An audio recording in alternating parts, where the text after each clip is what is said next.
buƙaci mu nuna muku bidiyon da za ku yi downloading ta TikTok, ko da wanda ya yi uploading ɗin bidiyonsa ya rufe shi ya hana dama da za a ɗauke shi, to ga hanya mafi sauƙi mun kawo muku yadda za ku yi ku ɗauko wannan bidiyo.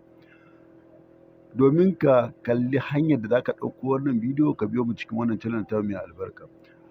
Kada wannan ne farkon zuwan ka, daure kai mana subscribe, ka latsa ƙararrawar sanarwa daga lokacin da muka ajiye sabon bidiyo ya isa gare ka. Ku biyo mu cikin wannan bidiyo.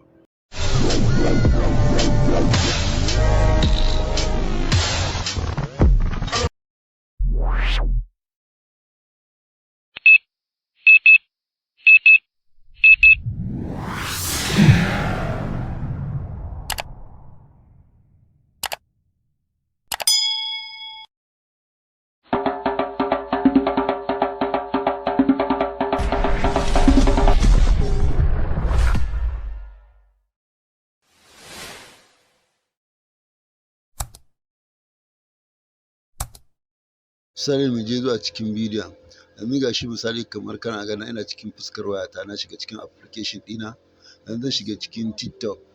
Misali na shiga cikin TikTok kamar haka.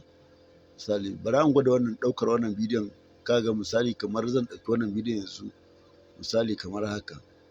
Kaga wannan sun ba da dama an yi saving ɗinsa, bara mu je zuwa kan wani kamar haka. Kaga wannan ma sun ba da dama a ɗauke shi, bara mu je kan wani mu ga. To kaga wannan sun rufe, ba dama da za a ɗauke shi kenan ta nan ɓangaren.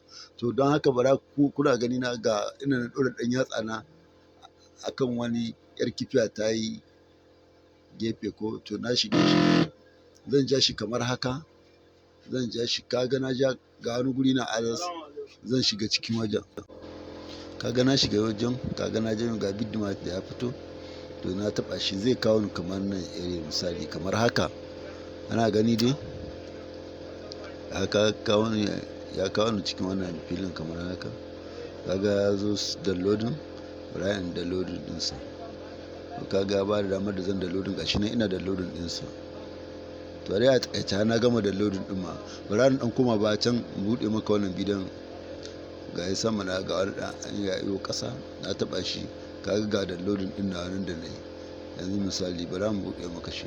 Da Allah dan waka, dan wannan ne farkon zuwan ka wannan channel ta mai albarka, ka daure kai mana subscribe. Nagode, dan Kyawu Tech Edit.